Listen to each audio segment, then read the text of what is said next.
Ciwanên Kurd êdî di qada werzîşê de jî serkeftinan bi dest dixin. Yek ji wan ciwanên serkeftî jî Nûrî Turgutê Nisêbînî ye.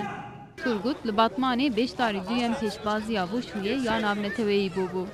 Ji Gürcistan, Iraq û Îranê jî gelek sporvan beşdarî vê pêşbaziyê bûbûn. Turgut ji nav 150 werzîşvanan di kîloya 65 de bû werzîşvanê duyem û wek werzîşvanê neteweyî hat îlan kirin. Türkiye'de bu milli sporcu İrobyal'de inşallah hedefama herne dünya şampiyonası bu kısmet. Rahênerê xortê serkeftî Mahmud Turgut qala armancên xwe kir. Az di kiloya xwe ya 65 da az bûme di dua az bi xêra ve turnuvayê az bûme milli sporcuyê Tirkiye hedefema dünya şampiyonasına inşallah. Ciwanên Nisêbînî di nav xwe de pereyan berhev dikin û bi vî awayî dikevin pêşbaziyan.